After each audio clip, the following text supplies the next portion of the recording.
Good evening, everyone. Our team here is called INIFINITI Prospector Co. So we have been basically hired as consultants for shop here to actually evaluate on certain market situations that they are facing.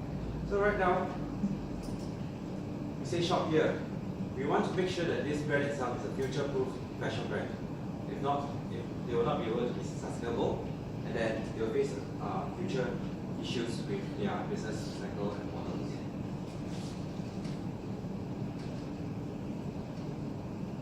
Okay, so the founders are myself, Nicole, Joel, and Katrina. So on this project itself, we work on a few concepts of their evaluations. Aside from gathering data, we go for to analyze, conceptualize, synchronize, strategize, and modify and diversify their businesses, and also to look at their portfolio and see what we can do to be sure that the business becomes sustainable. So actually, at the end of the day, produce a infinite business cycle as well as redefine business styles. So Shopify currently wants a few tasks to be done. So evaluate the consumer's trend towards ethical consumerism, gather facts on the market shift, identify the positive and negative impacts from a growing trend towards ethical consumerism, having an overview of the concept of ethical consumerism, finding a solution to curb the shift and growth. And then at the end of the day, they also want to achieve a business sustainability model. Right now, versus what's facing in the market is meta ethical consumerism. Ethical consumerism has been a passive concept in the past, where everyone thinks, okay, I will do it. But then at the end of the day, it's just passively in their mind and their thoughts, and it's not being done. But in recent years, however, the concept has been growing phenomenally, and the concept of ethical purchasing became a constant to consumers' behavior. This unexpected shift of the market trend has caused a lot of companies, including Shop here, to suffer from certain profit loss. So how we approach this project is basically a quantitative and qualitative approach. In this research for Shop here, we embarked into this venture with a few objectives: to analyze the concept of ethical consumer trends, conceptualize the consumer's thoughts of ethical purchasing decisions, synchronize the business, products, and processes towards the analysis, strategize a methodology to proactively being aligned with the trend, modify current products, processes, operations to fit into the developed intentions, and of course, finally, the diversification processes to manage potential loss. So at the end of the day, we do have an insight of the ethical purchasing decisions, utilizing the types of ethical consumptions. Ethical consumers' values is still the determinant, their willingness to pay, and of course, capitalizing and maximizing this opportunity. So, should you buy? Obviously, that's a rhetorical question. It is more of a consumer thought that translates into a purchasing decision. So when I ask why should you buy, people will think, for example, perhaps Spoon A and Spoon B. Both of them have similar product features and functions, but the only differentiation is that Spoon A comes from a manufacturer that is known for child labor, and the other brand, which is brand B, it comes from a fully ethical company, which obviously is more expensive. So therefore, the research questions that we come up with are these, as mentioned, and it targets social perspectives, government sector, environment factors, and consumer behavior. Let me re-emphasize that consumer thoughts translate into a purchasing decision. Okay.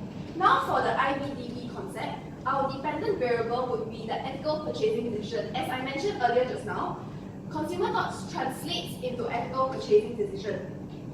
And consumer thinks about what they want to do, and therefore it becomes a purchasing decision. And what this decision depends on are all our independent variables, which are the ones listed here. And how do we actually come up with the dependent variable? How do we actually come up with the dependent variable? We actually work backwards. So our dependent variable would be the purchasing decision, right? So based on the purchasing decision, it comes from a cognitive process, which is our consumer thoughts. And consumer thoughts, we have internal and external factors. Internal basically means what we gain, like our convenience, our savings, and for example, the external ones would be psychographic, demographic, physical and political, corporate and market conditions, and societal, which comes from our contributions and attributes. Okay, next. So what is your choice right now? Okay, as consumers, we always find a reason to get themselves something. We always find a reason why we want to buy this, why we want to buy that. So in phase 2, we will review, we will use the 3 R's. We will review and relate the required. So we will look at the areas that concerns shop here. The criteria would be the resources found by keywords related to its research.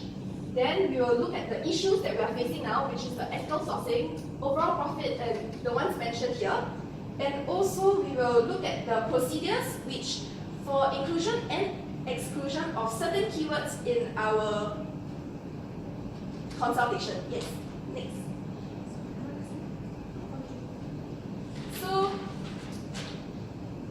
next for the key review concepts, from all the keywords and research that we have come through, these are the 4 main topics that influences the consumer decision.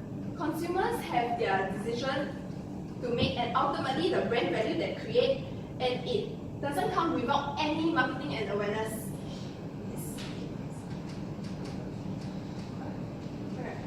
For the research gap, based on the inadequate research that was done, we are just going to highlight the more prominent areas, which is disposable fashion, green branding, eco-labeling, and slow and fast fashion, which may actually result to most mid-tier and high fashions that are going into that market, and shop here should be doing it and following into that direction. So I'll take over from here. So what we did was actually pick one small part. As mentioned by my colleague just now, Matthew, he emphasized on big quantitative analysis rather than big qual. So what we did was quantitative analysis big, and firstly qualitative. We actually had a face-to-face interview. So it is kind of like a semi-structured interview, which was conducted to gather a wide range of information and opinions that were not possible to be collected through surveying as in questionnaires. Okay? So participants are mainly experts in consumerism topics, ethically positioned company manager, promoters of ethical consumerism, and ethical consumerism hobby group members.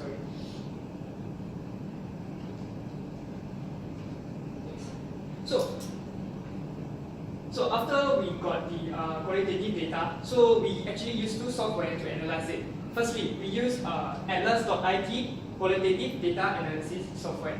So it actually uses a program which identifies common text to similar phrases that has been repeated by the respondents, by the participants, emphasized by the interviewee on multiple occasions. So these common texts are actually converted into main themes that are translated from this selection of these common text. So the other program, this is actually like an algorithm program which actually uses nodes, as you can see, NODES, and then they are classified into cases where common words are actually summarized by this program to give a percentage of the most commonly spoken mentioned word that was conversed between the interviewer and the interviewee. Okay, moving on to quantitative approach to data collection. So we actually use online survey through Google Forms, and the descriptive statistic that was we used descriptive statistic method to measure central tendency and spread of the data. So how this questionnaire was actually passed on to participants, right? It was through WhatsApp, Telegram, or social media, Instagram, and then this is actually this was actually distributed to our close friends, families, and our close friends. So this is a kind of snowball sampling, and also aka in the first place, convenience sampling. Okay. So quantitative data gathering. After we got the data, we actually had 388 respondents. Okay, 388. That's a voting sum. We actually exported the raw data from Google Form to SPSS. We used IBM SPSS version 0.25 to tabulate the survey results. These are examples of the frequency table, and this is a screenshot of our survey. So from there, we actually had clusters. So we had clusters A, B, C, D. Clusters A talks on consumer behavior, B, pricing, C, social perceptions, and D, physical environment, and echo E, individual companies and market conditions. So we actually clustered these questions together into cluster A, B, C so that we can cross-tag them together. And these are some of the results that we got. An example how we got the hypothesis was actually through chi-square method, Pearson chi-square regression. Here are the screenshots of it, and that's a bar chart from an analysis of the results.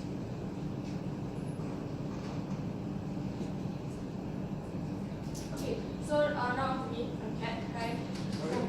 Okay, so as Nicole mentioned just now, purchasing decision is a cognitive process, and that was a concept that we found and what we focus on. So for our clusters, the 5 that Joel mentioned, we use those to cross-tag and to emphasize directly and link to an individual's personality. So the 3 cross-tags would be, if you can see at the bottom, thoughts on consumer behavior versus pricing, thoughts on consumer behavior versus social perception, and pricing versus social perception. So if you actually look at the graphs, you can see that the highest is always under likely, followed by most likely. So it's all very positive. Okay, so as everybody knows, qualitative research is more narrative and open-ended, while quantitative is more numbers and close-ended questions. So the question was, how do we merge A and B with 1 and 2? Okay, sorry, I missed something. Yes, sorry. Let me go back to this first. Okay, so if you look at the 3 categories for this, okay, you can see that they're all clustered towards the middle. So how you read this, it will be most likely to most unlikely to most likely, and if you see the last one, it actually goes from most likely to most unlikely. So all the clustering is all in the middle. So it's all very positive. Okay? While we are doing this project itself, we came up with this little phrase. We say quantitative necessitates qualitative. Like the yin and yang disc, the 2 sides of the disc are not always equally marked. So like for this case, quality and quantity necessitates itself. So we never know which one is always the better one. So in this method, we actually go through and through a few times to actually get the right balance of how to define our qualitative and quantitative data itself. Okay, back to me again.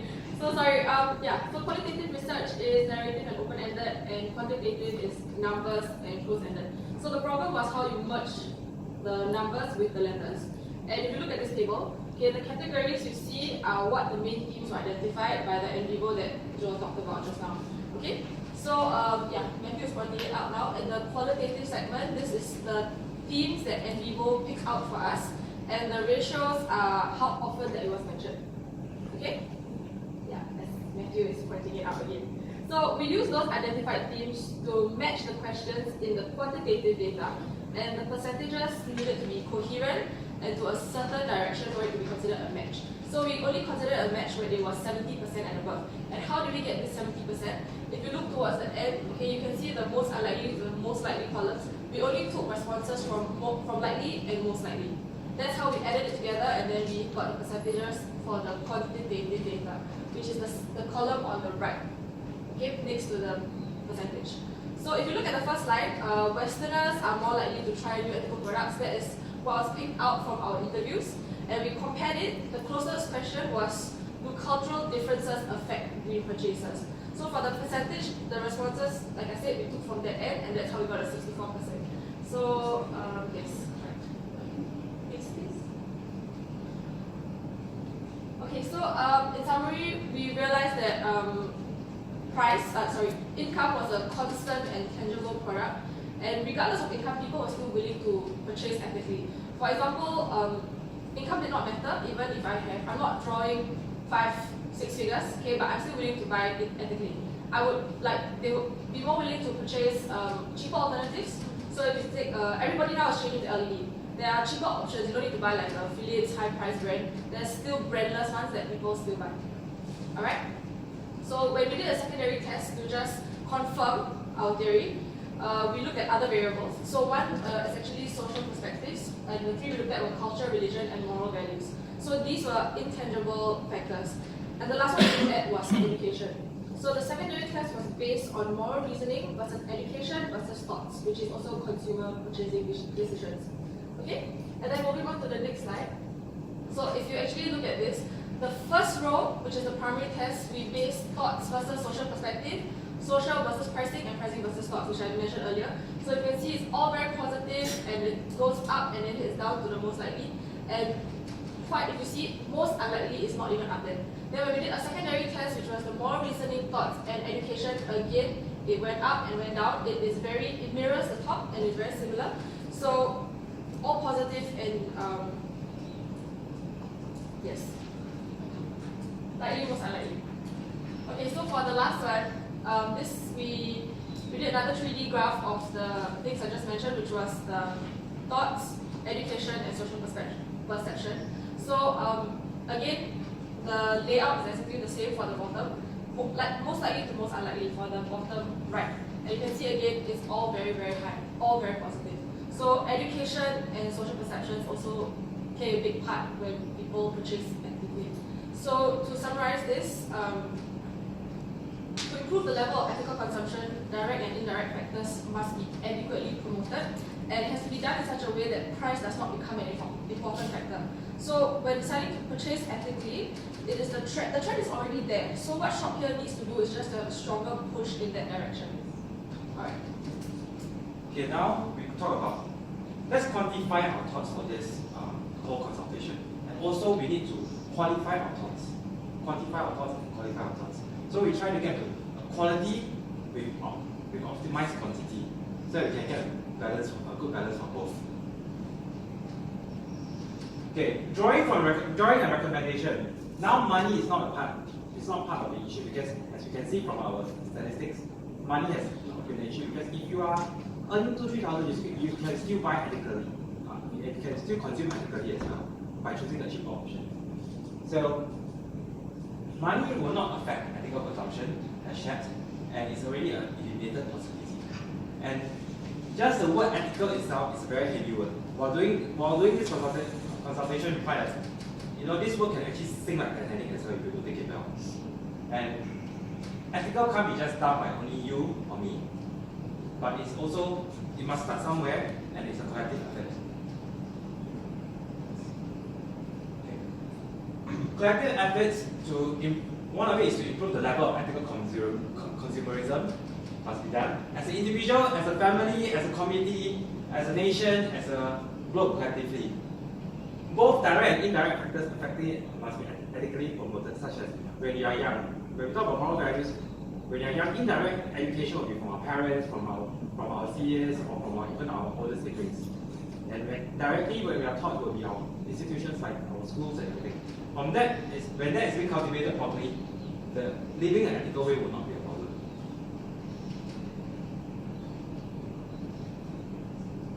So when we talk about recommending something for shop here, we will find that diversification is the key. It's not about whether the price is right or the price is wrong, but it's more about how sustainable can this industry be for them. What the business direction that they're going to, is it sustainable enough for the next few years that they're going to embark into when the market trend is going towards that direction. So we are looking at diversification. So Shopee should embark into creating a new brand to target a low-income group, and not just itself on the mid-range, because of the sourcing of the materials and all the resources are expensive. The output tends to be more expensive, and the prices of their products, the product line will be very high. So by recreating themselves with an additional brand to a low-income group, and in the long run, it diversifies their group of consumers. That's one thing, and still maintain the current line of appeals that actually willing to spend. This group of ethical consumers that are willing to spend, basically, is like money is not an issue really. So what they're looking here is for Shopee to be able to sustain this business itself, they must create a new brand or rebrand itself, like maybe Shop Here and maybe Shop Now. Okay, and by doing that, so why diversification? By doing diversification, they have the same production line. They maximize their productivity with existing resources capacity, increasing product line, increasing customer base, and more available consumers test market for them to use in the future, and as well as more opportunities and higher chances of opportunity costs. And we look at the inputs and outputs they will get. Through diversification, the increase of maximum product capacity is output because you're giving up more. But at the same time, the things that are coming in, you're having a high market fashion as well as a day-to-day fashion apparel. You're selling it, more inputs coming in. Increasing customer base, more inputs coming in. Working with agencies to educate consumers, as we said just now, it's a collective effort. And working in government may entitle you to grants as well, and PR as well as more marketing efforts can be done. So this is both in output and input, basically. And finally, you can get a sustainable business cycle. Even if it's done well, it's an infinite business cycle, and it's at the end of the day profits. So you look at inputs and outputs. By proceeding this method, after this consultation, moving on to diversification, you are getting more inputs than outputs. So drawing a conclusion for this whole evaluation, basically ethical consumer is an important aspect. Ethical consumerism is an important aspect, especially since most of the business today faces conflicts based on this interest, and it can dampen their business a lot. So inevitably, customers presently are transiting to purchase ethical products. So why not ride with the wave, do a better job to get your right customer base, and then with the CSR along with it, with your government grants and government pushes and pulls from the government, you're actually riding on the wave in an extra mile and a higher level.